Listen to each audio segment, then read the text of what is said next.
There are a couple of things that push avoidance away very quickly and in ways that you don't even realize that you're doing. And I'm going to try and help you recognize these patterns.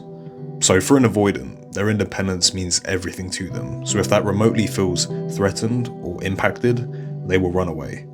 Another really big one is feeling emotionally overwhelmed too quickly.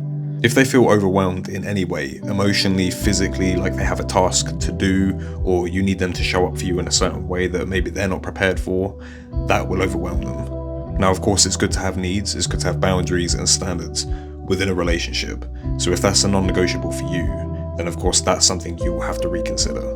But if you're someone that loves hard, someone that comes on very strong, someone that likes to talk a lot about the future, about plans, about meeting new people, getting your families together, stuff like that, that can overwhelm an avoidant, because avoidants like to do things in increments, slowly.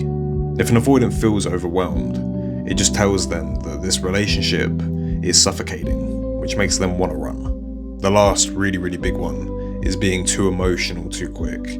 Maybe you see each other a lot, maybe you say I love you a lot, maybe you're asking about how they feel, asking how they're thinking about you, what they do.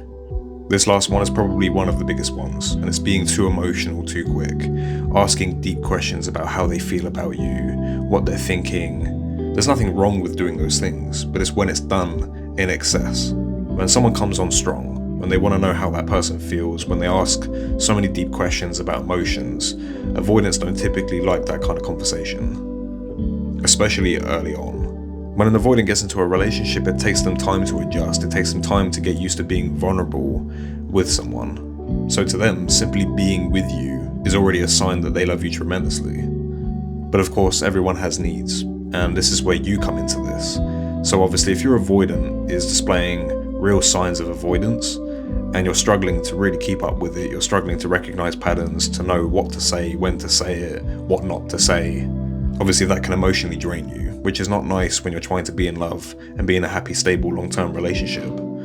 So this is where I say to you, regardless of how they feel, regardless of how their avoidant patterns infiltrate the relationship, get in the way sometimes, is this relationship and this person fulfilling you completely? Now, a lot of people may say yes, but be blind to a lot of the things that are going on. If your answer is no, that's something to pay attention to. And the only reason I say this is because a lot of people stay in relationships, one, because they think they may not find anything like this again, two, because they love that person so much that they fear losing them.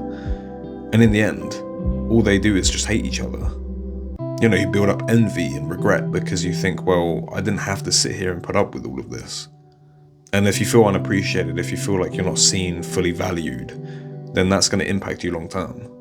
Unfortunately, with avoidance, they have to show change, they have to show that initiative, they have to put in the work. And if they're not going to do that, then it's kind of an indefinite waiting game.